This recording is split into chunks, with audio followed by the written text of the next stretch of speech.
El 23 de junio de 1914 fue tomada Zacatecas por las tropas insurgentes. Ya tenían algunos días que se andaban agarrando, cuando llegó Pancho Villa a ver qué estaba pasando. Mi nombre es Ernesto Flores, estos corridos clásicos por el Charro del Futuro.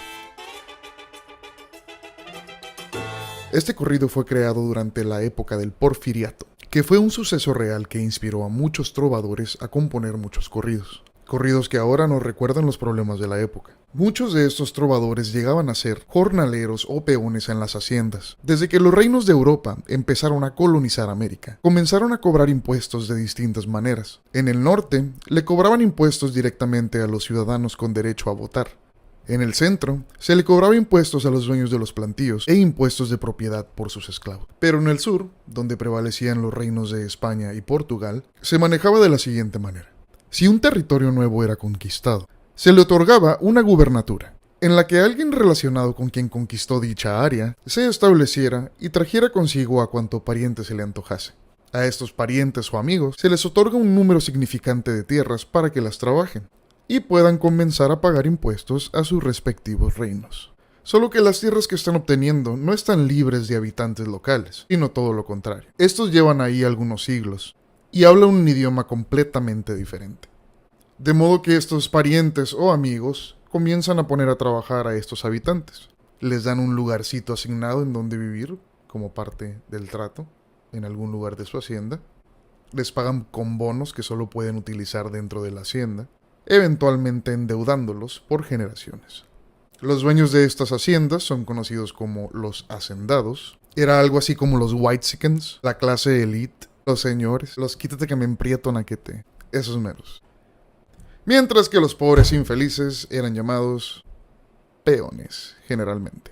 Estos peones trabajan y trabajan, mientras que España le cobra más impuestos a los hacendados de la Nueva España. Por consecuencia, estos hacían a sus peones trabajar más y más. Eventualmente, los hacendados se encabronan y dicen, "Enough with this shit, Spain, we're taking it from here." Estados Unidos is like, "My boy, you do you, you know what I mean? We just gonna watch, but we got you, you know?" Eventualmente se fue a España, quedándose toda esa mano de obra gratuita e impuestos para ellos solitos. A pesar de que la esclavitud que se vivía en México no era oficialmente reconocida, la idea de tener jornaleros que estuvieran trabajando las tierras a cambio de una paga miserable, a cambio de nada, o incluso en la mayoría de los casos a cambio de deudas, les resultaba muy atractiva. Por lo cual, a pesar de ser un país libre, estaba lleno de gente sin libertad. Los asentados continuaron teniendo una participación política mayoritaria, manipulando las elecciones y ayudando a mantener en el poder a quien mirara por sus intereses. Hasta que un día le llovieron los madrazos al gobierno, cuando hubo 3 levantamientos simultáneos por parte de gente que ya estaba hasta la madre. Por un lado estaban los hacendados, que no formaban parte de la élite y que ya no querían seguirle pagando impuestos a un presidente que llevaba más de 30 años sentado en la silla presidencial. Por el sur estaban los zapatistas, quienes contaban con el documento de las tierras que se le había dado a sus ancestros, y contaban con los documentos oficiales. Y por el norte, un hombre muy valiente que quería ser presidente, que a pesar de ser bandido, lo seguía mucha gente. Hablo de Pancho Villa, a quien le escribieron un sinfín de corridos, y entre esos corridos, la toma de Zacatecas. Fue en este momento decisivo en el que se terminara por completo el régimen de Porfirio Díaz, ya que a pesar de que no estaba de presidente y no seguía en el país, sus beneficiarios, quienes lo ayudaban a correrlo, conocidos como los científicos, intentaban salvar sus intereses a toda costa, por lo cual colaboraron con el embajador Henry Leigh Wilson. Entre estos personajes, el autor intelectual Victoriano Huerta, quien había sido elegido como presidente interino por la administración presidencial de William Howard Taft, al renunciar Porfirio Díaz a la presidencia.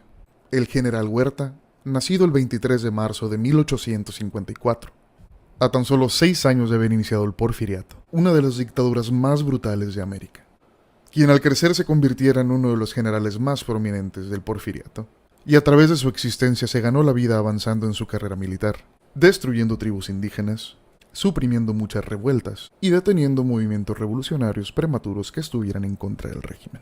Fue en Zacatecas, en ese momento en la historia, donde quedaron derrotadas las fuerzas huertistas. Victoriano fue uno de los generales porfiristas más ambiciosos. Él anhelaba ser presidente. Al levantarse el pueblo en contra del dictador, este no tuvo otro remedio más que exiliarse en París, una de las ciudades más avanzadas de la época, y donde pudo disfrutar de los acordeones y sus polcas, que tanto le gustaban.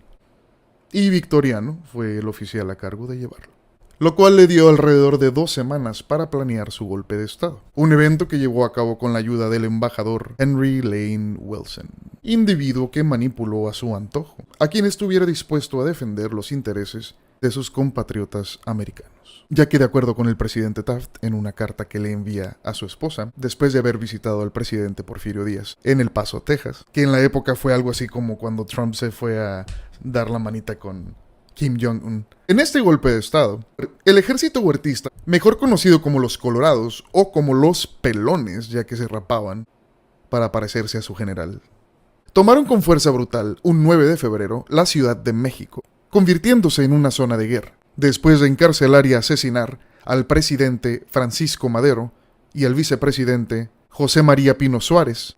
Se autonombró el presidente de México, con un mínimo nivel de aprobación por parte del pueblo.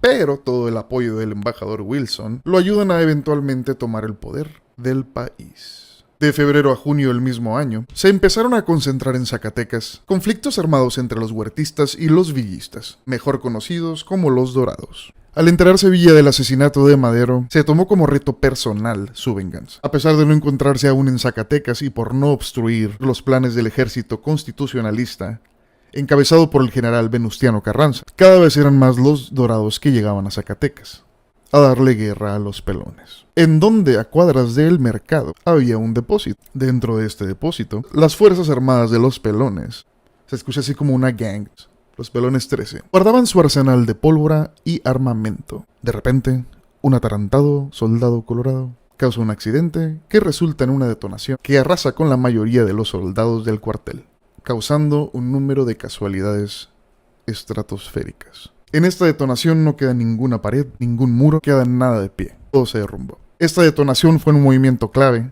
que le costó todo al ejército huertista y le regaló la victoria a Pancho Villa, que solo tenía algunos días de haber llegado a Zacatecas a ver qué estaba pasando. Paso a cantarles mi versión de la toma de Zacatecas, espero les guste. No olviden suscribirse al canal de El Charro del Futuro y también darle un dedito arriba al video.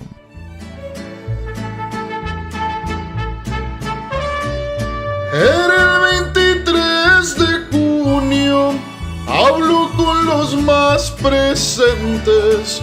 Fue tomada Zacatecas por las tropas insurgentes. Ya tenían algunos días que se estaban agarrando cuando llegó Pancho Villa a ver qué estaba pasando. Las órdenes que dio Villa a todos en formación para empezar el combate al disparo de un cañón.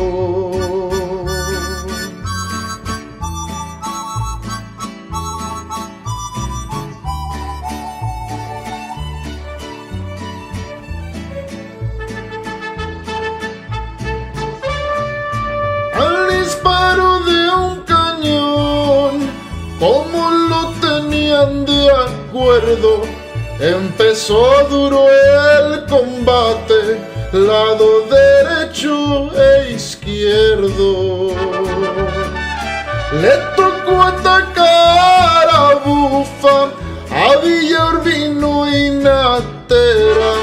Por allí tenían que verse lo bueno de su bandera.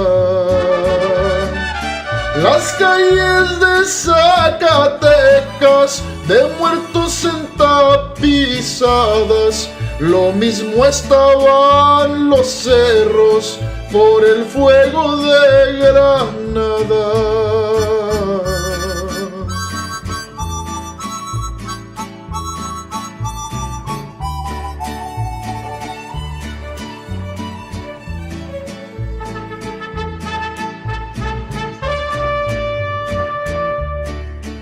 Ay, hermoso Zacatecas,